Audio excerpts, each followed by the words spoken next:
Hello, and I'm delighted to have Chris Childs with me today from the DTCC, winner of FOW's International Trade Repository of the Year Award. Welcome, Chris, and many congratulations.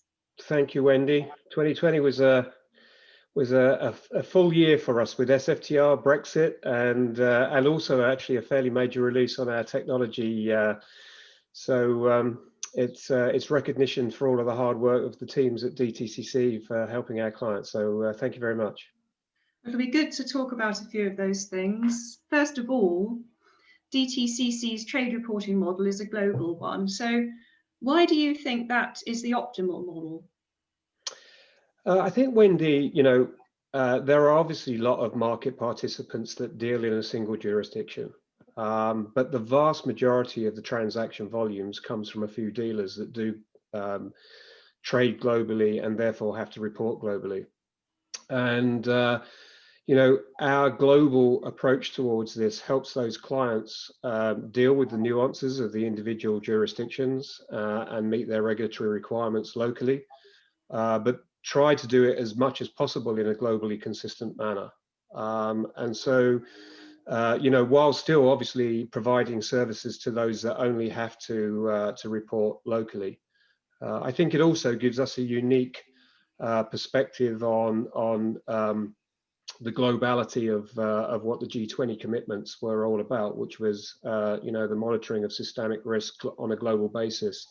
As rules change, it gives us a perspective that not many have in terms of being able to provide feedback to regulators and to lobby on behalf of market participants for greater global consistency. Thank you. So over the last year, what new features and services have you added to your trade reporting offering? Well, obviously, from a jurisdictional or regulatory basis, SFTR was a big one for us last year.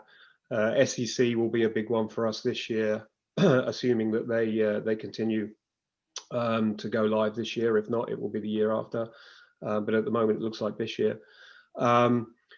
But over and above the kind of repository, our strategic focus is in helping our clients on all of the activity that they have pre and post reporting. So when you think that everybody that reports has to collect the data sets that it needs to report, it needs to enrich it with static data, then put it through eligibility checks to determine which jurisdictions the trades have to be reported, then put it into the format for that particular jurisdiction, deal with any acts and NACs and corrections, and then once it's in the repository, typically they're then checking it back, reconciling it to their books and records to make sure what's in the repository is accurate data.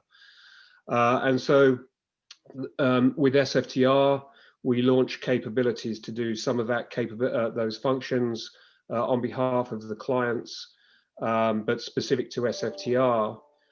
Towards the end of the year, we were delighted to announce our acquisition of the CMRS platform from Sapient, which does those things for G20 and for MiFID. And so we're looking to amalgamate those data platforms so that we can provide a comprehensive pre and post reporting service for our clients. In addition to that, last year we launched DTCC consulting services, which is broader than just a derivatives business, but for derivatives, hopefully it gives us a platform to use our experience, our knowledge, and our capabilities to work with our clients on improving the effectiveness and reducing costs in their reporting. So we've looked back and we've talked a little bit about plans for the coming year. What would you say will the biggest theme in trade reporting be this year? I mean, when you know that since 2014, under the guidance of CPMI and IOSCO, the industry, market participants, regulators have been looking at how they can come up with global standards that hopefully the regulators can pick up on and make the whole reporting infrastructure more globally consistent, whilst acknowledging that there are kind of local nuances that are required. And so, CPMI and IOSCO issued guidelines for the adoption of unique trade identifiers, unique product identifiers, and other critical data elements, and suggested that by 2022, all of the regulators around the world should adopt those principles and implement. So I think in 2021, we're going to see an awful lot of rule rewriting for the regulators. We've already seen the CFTC and ESMA come out with their new rules, adopting the principles from the IOSCO and CPMI guidelines. And so I think in 2021, we're going to see an awful lot of rule rewriting, comments back to the regulators, final rules. And then in 2021 and 2022, and it will probably eke out into early 2023 as well, we're going to see the industry, the trade repositories have to adopt and implement those new rules. Interesting. So, Chris, would you say that trade reporting has achieved the transparency and systemic risk mitigation that the G20 originally intended? That's an interesting question. And when that question is ever asked, people are just itching for the answer of no, right? But I think it needs a little bit more color than that.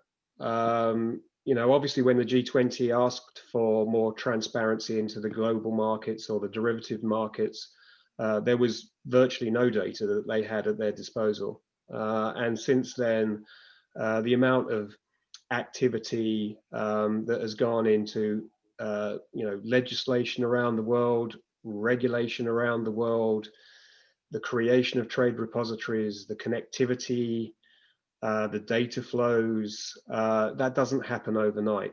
And now there's a huge amount of data that's being collected.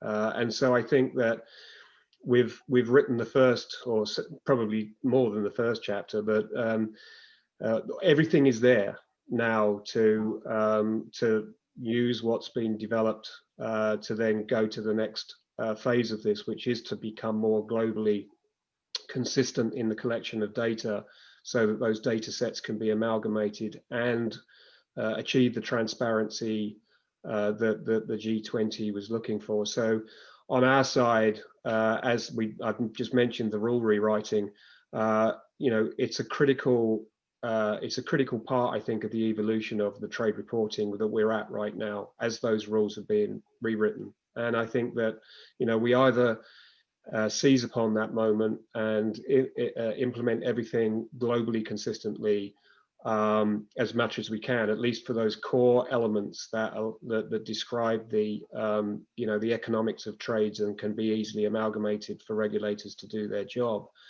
So we either seize that moment or we lose that moment. So we are looking very, very carefully at the rules as they're being rewritten and providing comments, thoughtful comments back to the regulators, which kind of balance the need for them to do their local regulatory duties, but also drive forward with the concept of global consistency.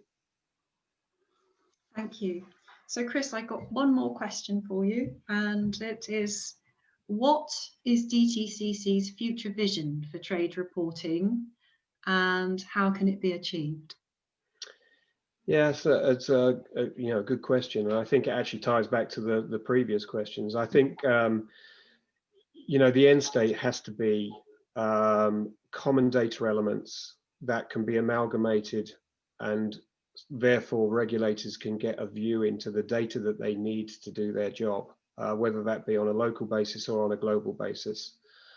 I think if the data elements are all there and there is harmonization in terms of the consistency in which data is collected and stored, then the use of technology can kick in. And there's lots of technologies, whether that be artificial intelligence or data mining technologies or or distributed ledger that can be applied to these data elements so that the regulators finally can get the data they need to do their job both proactively and reactively. And I think that is where we will get to. I'm hopeful on that front. As we've discussed, I think the next chapter and the rule rewriting that we're going through right now is a critical part of getting to that end state vision. Thank you, Chris. This has been very interesting, and congratulations once again on winning the FOW award. Thank you, Wendy, and lovely to talk to you. You too.